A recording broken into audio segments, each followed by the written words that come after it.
Subscribe کیجئے شاہین short and system channel کو اور بیل آئیکن کو دبائیے لیٹسٹ ویڈیوز سب سے پہلے دیکھنے کے لیے۔ اس وقت یہاں آنے کے بعد جو آپ کا ٹارگٹ ہے وہ گورنمنٹ جاب ہے۔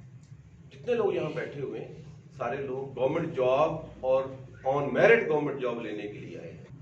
آج کا جو سورج طلوع ہوا ہے اس کے غروب ہونے پہ مجھے اور آپ کو 100% یقین ہے۔ ایسا ہی ہے؟ کسی کو یقین نہیں ہے تو ہاتھ کھڑا کرے، کوئی بھی نہیں کرے گا۔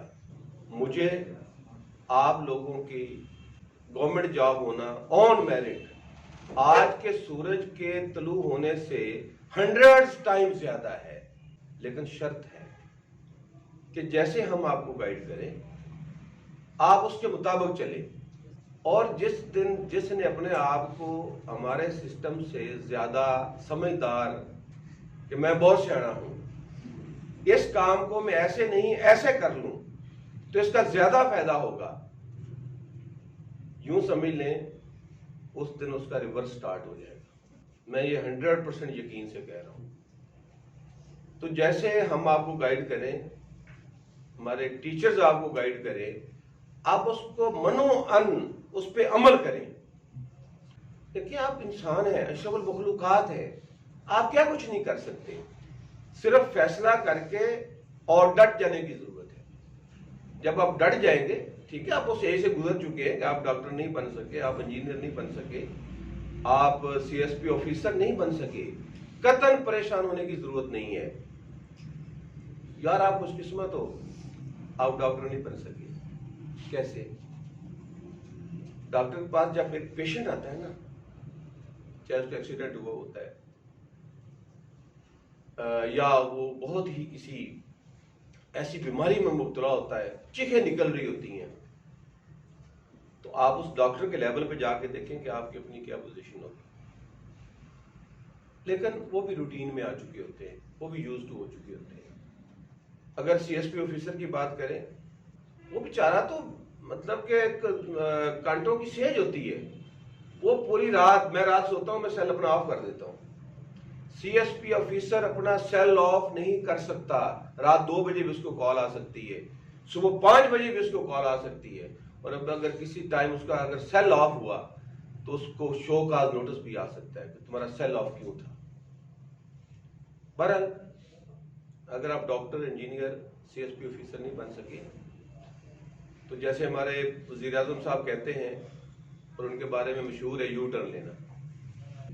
تو جو آپ جدھر جا رہے ہیں آپ یو ٹرن لے لو، آپ یو ٹرن لے کے اپنی رائٹنگ ٹھیک کرو، اپنی گرامر ٹھیک کرو اور سکلز لو۔ میں گارنٹی کرتا ہوں آپ ان لوگوں سے بہت آگے نکل جاؤ گے۔ صرف بات ہے یو ٹرن لینے کی، اور بات ہے اپنا فیوچر سیکیور کرنے کی، اور اپنی آنے والی نسلوں کو ایک اچھا پلیٹ فارم دینے کی۔ اور جب آپ اپنے آنے والی نسلوں کو ایک اچھا پلیٹ فارم دے کے جائیں گے تو آپ کی بخشش یقینی ہے، کیونکہ اپنے بچوں پہ، اپنی فیملی پہ ایکسپینس کرنا، خرچہ کرنا، اس کو بھی اللہ تعالیٰ نے صدقہ جاریہ کہا ہے کہ اگر آپ اپنے بچوں کو حلال رزق کھلا رہے ہیں، اپنے آنے والی نسلوں کو آپ ایک خوبصورت پلیٹ فارم دے کے جا رہے ہیں، تو اس سے بڑی نیکی کوئی نہیں ہے۔ اور یہاں میں یہ بھی بتا دوں، جو غربت ہے نا، غربت بہت بڑی برائی ہے، ہمارے مذہب میں بھی ہے کہ جب آپ غریب ہیں، غربت کیا ہے؟ ننگ ہے، تنگ دستی ہے، بھوک ہے۔ تو جب ہمارا مذہب کہتا ہے کہ جب آپ کی جان جانے کا خدشہ ہے، بھوک کی وجہ سے آپ مر سکتے ہیں، تو آپ پہ حرام بھی حلال ہو جاتا ہے۔ اب اس میں 2 چیزیں ہیں۔ ایک چیز تو یہ ہے کہ انسانی جان کی کتنی اہمیت ہے، وہ نا کہ ایک انسان کو قتل کرنا پوری انسانیت کا قتل ہے، اتنا بڑا کبیرہ گناہ ہے۔ بلکہ کبیرہ گناہ تو میرا خیال ہے کچھ چھوٹا سا لفظ ہے کہ ایک انسان کو قتل کرنا پوری انسانیت کا قتل ہے۔ ایک اس میں یہ پوائنٹ ہے، اور دوسرا پوائنٹ کیا ہے کہ وہ کون سی ایسی حالت ہے، وہ کیسی ایسی کیفیت ہے کہ اگر آپ پہ حرام بھی حلال ہو جائے؟ تو اس کی سچویشن کو سمجھنا عام جو عقل ہے اس کے بس کی بات نہیں۔ تو جب حرام حلال ہو جاتا ہے، اللہ تعالیٰ معاف کرے، اس کے بعد کیا ہوتا ہے؟ تو یہ جو ننگ، بھوک، تنگ دستی اور غربت ہے، اس وجہ سے ہمارا مذہب بھی کہتا ہے اور میں بھی کہہ رہا ہوں، اس وجہ سے یہ جو ہے تمام برائیوں سے بڑی برائی ہے اور ہمارے کنٹرول میں ہے، نو ایشو۔ کوئی غریب نہیں ہے، جو صحت مند ہے وہ غریب نہیں ہے۔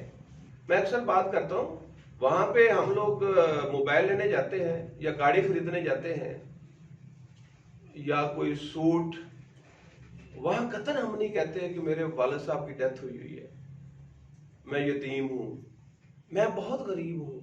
ہم کہتے ہیں کتنے کا ہے، اتنے کا ہے، کوئی 100 کا ہو یا 10,000 کا ہو یا لاکھ کا ہو، 1,000 2,000 ڈسکاؤنٹ مل جاتی ہے، ہم بڑے آرام سے ایسے پے کر دیتے ہیں۔ اور وہ جو چیز ہے، ہو سکتا ہے اگلے دن ہی وہ ضائع ہو جائے، چوری ہو جائے، اس میں کوئی فالٹ آ جائے۔ ایک سیلاب نے لیا 10 20 50 ہزار کا، وہ پانی میں گر گیا ویری نیکسٹ ڈے یا سیم ڈے وہ گر گیا، ٹوٹ گیا، وہ پیسے سارے ختم ہو گئے، آپ کو وہ لینا پڑے گا۔ لیکن آپ لوگ جو اپنی ایجوکیشن پہ، اپنی سکلز پہ، اپنے جو آپ کی پرسنالٹی گرومنگ ہے، اس پہ آپ جو لوگ پیسہ انویسٹ کر رہے ہو، اپنا ہارڈ ورک کر رہے ہو، وہ چیز آپ کو قبر تک جانے تک آپ کے ساتھ رہے گی، اور قبر تک جانے تک ساتھ نہیں رہے گی، وہ اس کے بعد بھی ساتھ رہے گی، کیونکہ وہ آپ نے کر کے، ہارڈ ورک کر کے، آپ نے اپنی لائف جو ہے، اپنا فیوچر سیکیور کیا اور آنے والی نسلوں کو ایک حلال رزق سے ان کی تعلیم و تربیت کی، آبیاری کی، اور ان کو ایک اچھا، ایک خوبصورت سا پلیٹ فارم دے دیا۔ اس کا اجر و ثواب، اس کی نیکی آپ کو پوری زندگی اور زندگی کے بعد اگلی زندگی میں ملتی رہے گی۔ اور ہمیں کیا چاہیے؟ اصل مسئلہ یہ ہے کہ ہم لوگ وہ کر رہے ہیں جو ہمیں نہیں کرنا چاہیے، اور ہم لوگوں نے وہ کچھ چھوڑ دیا ہوا ہے، یا ان چیزوں پہ، ان معاملات پہ پیسہ لگانا، ٹائم لگانا، اپنی انرجیز انویسٹ کرنا چھوڑ دی ہوئی ہیں، جہاں ایکچولی ہمیں کرنے کی ضرورت ہے۔ تو اسی کو منافقت و دوملی کہا گیا ہے۔ تو اللہ تعالیٰ میرے سمیت سب کو، آپ لوگوں کو بھی اچھا عمل کرنے کی توفیق عطا کرے، تاکہ ہمیں اس کا اجر و ثواب بھی ملے، اور ان کاموں سے بچائے، ان اعمال سے بچائے، اسپیشلی جن اعمال کے کرنے سے دوسرا دکھی ہو، اس کے دل سے، اس کی زبان سے آپ کے لیے بد دعائیں نکلیں، تو ان سے بچنے کی ضرورت ہے۔ کسی کو کچھ نہ دیں، کسی کو کچھ نہ دیں، اس کے جذبات کا خیال کریں، اس کے احساسات کا خیال کریں، اور یہ ذہن میں رکھتے ہوئے کہ اگر میری کسی لفظ سے، میرے کسی ایکٹ سے، میری باڈی لینگویج سے، میری اورل لینگویج سے اگر کسی کو تکلیف پہنچی تو مجھے اس کو بھگتنا پڑے گا، پھر سب ٹھیک ہو جائے گا۔ ہم کہتے ہیں نا کہ میں پوری دنیا کو بدل دوں گا، بھی ہم اپنے آپ کو تو بدل نہیں سکتے۔ اب میرا یہ 5-6 فٹ کا جو قد ہے، میری اپنی جو سوچ ہے، میری اپنی ہے۔ اگر میں اسی پہ کنٹرول کر لوں، اسی پہ قابو پا لوں، تو میں نے دنیا کو بدل دیا۔ اپنے آپ کو بدلو، اگر اپنے آپ کو بدل لو گے تو ساری دنیا بدل جائے گی۔